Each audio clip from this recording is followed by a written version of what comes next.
I It was want to also, ask you, yeah, go yeah, ahead. go ahead. No, no, no, no, no. Go ahead. Go you. I was just gonna say, how'd you get involved with all of this? It is such an interesting, well, I went to school for acting. I went to Carnegie Mellon and I studied musical theater there in Pittsburgh, and then came to New York and was doing like sort of the theater, singing stagey thing.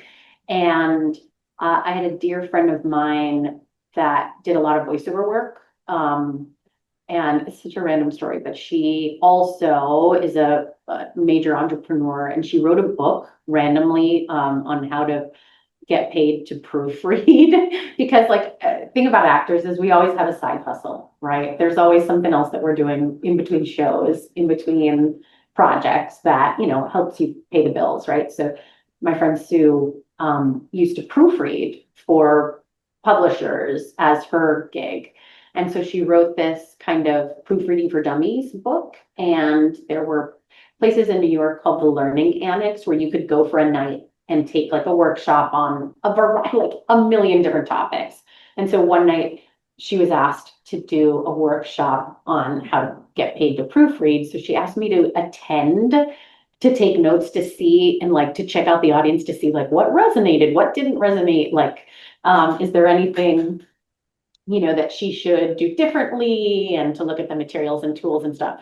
So as I was chatting with her that night, she had also wrangled another friend of hers, Michael Sinner Nicholas. That's how I met him. He recorded the whole thing so that she could hear it back and maybe use snippets of it for, I don't know, press or PR or something. So we went to dinner afterwards. And a little tip for actors is, when you're meeting people that are directors or casting directors or agents or whatever, the more that you just treat them like a human and a real person, and you get to know them as a real person, and not like, oh, you're a director and I'm going to put on this affectation, or I'm going to try real hard, the more they're likely to just actually receive you and learn who you are, and get to know you, and you can really connect. And that night Michael and I just kikied all night, like laughing, having a great time. And at the end of the night he said, Soler, do you do little kid voices? And I said, sure. And he said, could you do an 11-year-old little girl? And I was like, yeah. He's like, all right, come in and see me on Wednesday. I'm auditioning people for this little show called The Piano, and I need an 11-year-old little girl. And I was like, okay. And I didn't even think about it. And so I went in, auditioned for Michael, ended up getting the role. Like that doesn't happen also. That's obnoxious. Like to anybody trying to be a voiceover actor, you don't book the first voiceover job you audition for. Like that is not duplicatable, and that is hilarious to me. I understand that. And then from that job, it was like I want to say it was like an 8-part series or something like that. Then Tom Whalen, who is someone who used to direct a lot of Pokemon, and then he was directing this show called Magical Girls Do Re Mi. Um, the girl who was cast originally for the Ray role booked a gig in LA, and so wasn't ever able to do the part, and so she had to move to LA. So they were quickly scrambling to do more auditions to replace her. And he asked Michael, hey, do you know anybody that can do an 8-year-old little girl voice? And he said, oh, you should. I just worked with this girl. Her name is Rebecca Soler. You should go check her out. So I went in, auditioned for 4 Kids for that role, booked it.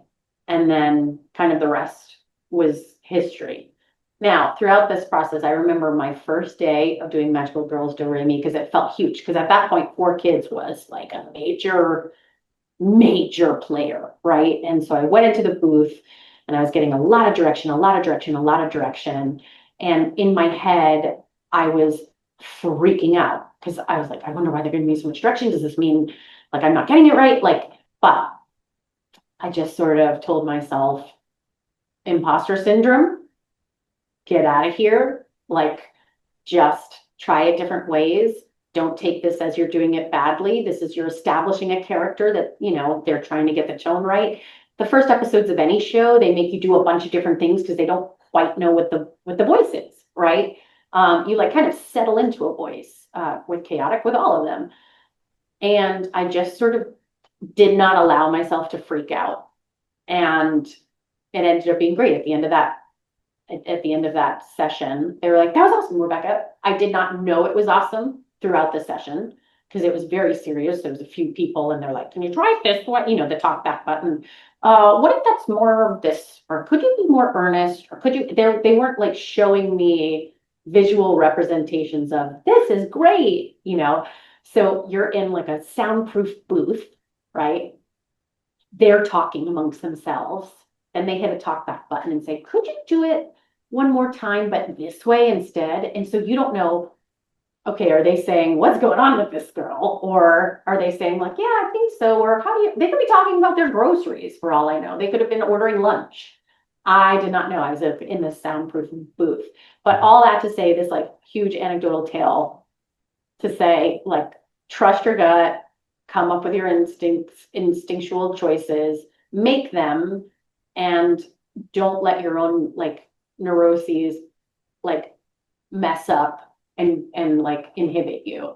And so it was Michael Sinner-Nicholas at a random seminar at the Learning Annex, booking that show, then booking my very next show. And then I got into, for lack of a better word, like the corral of 4 kids, where they were like, hey, Rebecca, I have one episode of this show. Can you come in while you're here and just tag on an extra half hour?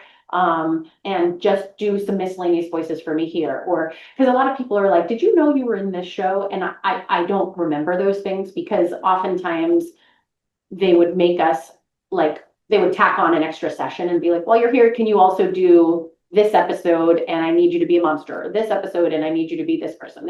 And then again, it's the same situation. You walk in, there's a script, you have no context, you're maybe have 4 lines or 5 lines, and you leave that script there. So there are entire episodes that people are like, no, you're in that show. And I say, I am, because I totally have forgotten. But honestly, it was so fun. It was such a wild ride because it like you just walk in, make a silly voice, make another silly voice, and make some choices, leave, and then go about your day. It's like the craziest experience, but it was kind of like voiceover boot camp. And it was a lot of fun.